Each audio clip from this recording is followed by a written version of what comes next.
Hello, my name's Sam. Welcome to my channel. So it is a new year, it's 2025, and I thought I'd kick off by doing the 25 books I want to read in 2025.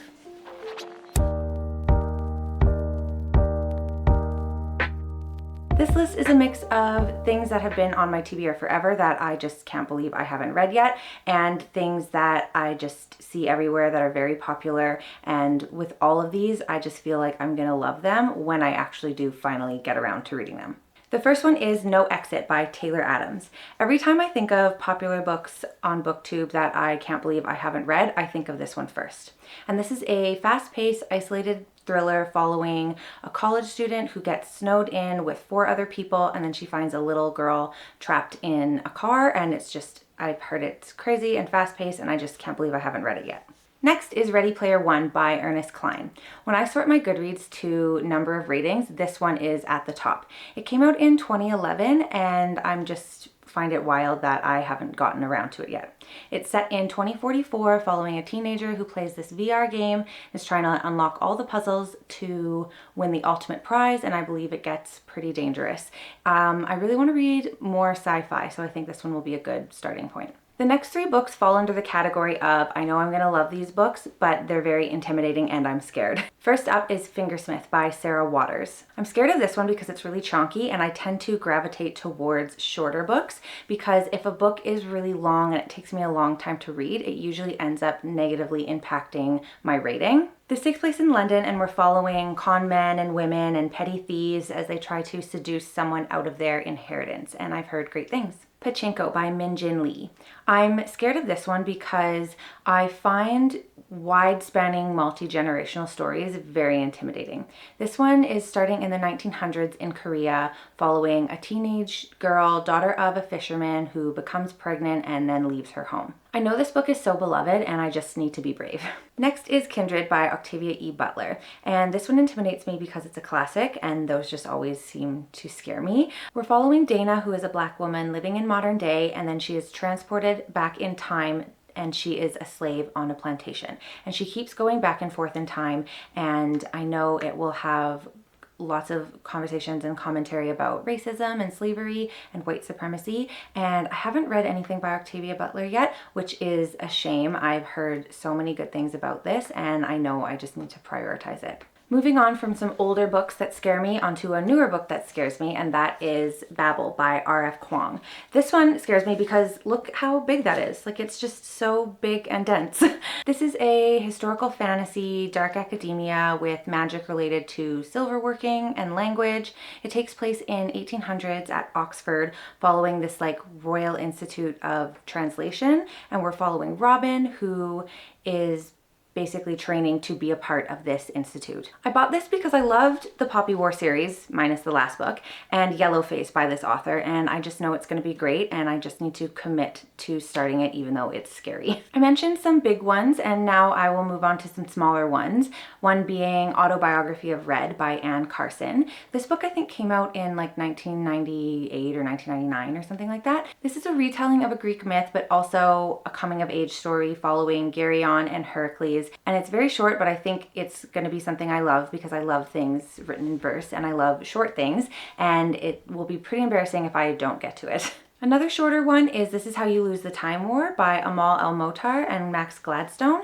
If I hear good things about a book and that book is also short, it's pretty much guaranteed to go on my want to read. This is a sci-fi with time travel and a wide sweeping romance about 2 rivals. I believe one is in the past and one is in the present, and I don't really want to know more, I just want to read it. Next, I have something by one of my all-time favorite authors, and that is Sword Heart by T. Kingfisher. I have given all but one of T. Kingfisher's books 5 stars, and I just have a feeling that this is going to be the same. This is following Hala, who I believe is imprisoned by her in-laws, and she pulls out a sword to, and Sarkis is inside the sword, genie in a bottle style, and I think he becomes like her protector, and I just think it's gonna be great because it's T. Kingfisher. Staying with cozy fantasy vibes, I have Half a Soul by Olivia Atwater, and also me not really knowing much about a book synopsis. All I know about this is it's like Regency, fairy, cozy romance, girl's got half a soul. I don't really know why, but I just have seen lots of people love this, and I've seen this on a lot of favorites lists from like 20 23, I believe, and just people loving this that have loved Legends and Lattes, Nettle and Bone, The Very Secret Society of Irregular Witches, all things that I love. So I think that, you know, it'll be the same. Continuing still with cozy vibes, and the last book I have to hold up, and that is Emily Wilde's Encyclopedia of Fairies by Heather Fawcett. I bought this one a while ago, knowing that I would absolutely love it once I read it, and I just haven't gotten around to it yet. This is following Emily Wilde as she is creating the first Encyclopedia of Fairies and trying not to fall in love with her academic rival, Wendell. And I'm gonna say the same thing that I just keep saying about every single book. I think I'm just gonna love it. Those last books I hear a lot about, and now I'm switching to a book that I've heard almost nothing about, and that is When We Lost Our Heads by Heather O'Neill. I have seen this book in the library a lot, but nothing really was intriguing me to pick it up, and I haven't really seen anyone talk about it like on BookTube or anything until I saw Lexi gushing about it in her mid-year book freakout tag. And it's about a friendship between two young girls, Mary Antoine, so based off Marie Antoinette, and Sadie. And Mary Antoine is wealthy and privileged in every way. She's the daughter of a sugar baron in Montreal, and the two girls become like obsessed with each other, and they just have this really toxic friendship, and I love a toxic friendship. Next is The Hacienda by Isabel Cañas. This is a book that every time I see talked about or mentioned whenever I'm watching like a recommendation video, I kick myself that I haven't read it yet because it came out in 2022. And since then, she's come out with two other things that I really want to read, The Vampires of El Norte and The Possession of Alba Diaz, but I want to start with her debut first. This is about Beatrice, who loses her family and her home and agrees to marry Don Rodolfo despite the rumors about his ex-wife because she's desperate for a home. But this house is definitely haunted. Next I have Monstrilio by Gerardo Simano Cordova, and this is about a mother who loses her young son, but she takes a piece of his lung and nurtures it until it becomes sentient. And I'm just itching to read this one because I know it's going to be like that perfect mix of like magical realism, speculative, horror, but also lyrically beautiful because it's about a mother's grief and love for her son, even though this like sentient creature is now kind of doing terrible things. And yeah, I think it's going to be like an all-time favorite. Natural Beauty by Ling Ling Huang. This is following a girl who starts working at this beauty and wellness store and then slowly gets sucked into this like beauty obsessed world that seems harmless until it isn't. It's described as darkly sinister and says it explores questions of consumerism, self-worth, race, and identity, and that it's unsettling, and I love to be unsettled. I feel like I have a lot of like speculative horror stuff on this list, so I'm going to switch gears completely and go to a romance, and that is Yours Truly by Abby Jimenez.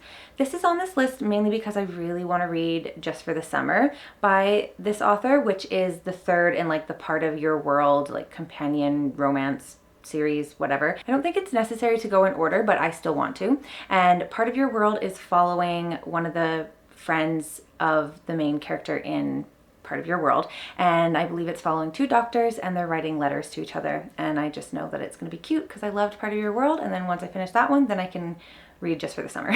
Okay, back to speculative horror adjacent, and that is Bloom by Delilah S. Dawson. This is another one that falls under the category of I heard exactly one good thing about it and realized that it was short, so I added it to my list. This is described as a sapphic romance that takes a deadly dark turn following two women who meet at a market and become obsessed with each other, and I love an obsession story. The Haunting of Velkwood by Gwendolyn Keist. A tragedy happens in this neighborhood where I think everyone like turns into ghosts, and there's like a veil over this neighborhood, and only three teenage girls survived and were able to leave the neighborhood. And then 20 years later, one is deciding to go back in to try to find answers. And I think it's going to be that like perfect, like vaguely horror, unsettling vibes that I love. Same with the next one on this list, which is We Used to Live Here by Marcus Cleaver. I am seeing this on so many people's best books of the year list and people that have similar tastes to me. So I just think there's no way it's not going to be an all-time favorite. And it's also, I've heard has like mixed media, which is something that I love. And it is following a couple that lives in this house, and then one day this man shows up and he says that he used to live there and he wants to show his family around, so she lets them in, and then weird things start happening. And I think this is actually probably the #1 book on this list that I want to read. Like, I want to read this one the most. Switching gears to quirky, we have Every Time I Go on Vacation, Someone Dies by Catherine Mack. This is about a author who goes on a book tour in Italy, and she just wants to kill off her main character, who is based off of someone that she was involved with 10 years ago. But then when that character in real life says that he is being threatened, that someone is trying to kill him, the author then is trying to solve that case and figure out why someone is trying to kill him. And I've heard that it's similar writing style to Everyone in My Family Has Killed Someone by Benjamin Stevenson, that like direct to reader, like breaking the fourth wall kind of narration style, which I absolutely loved in that one. And I think I'm gonna love this one despite it having like a 3.49 on Goodreads. Next I have I Hope This Finds You Well by Natalie Sue.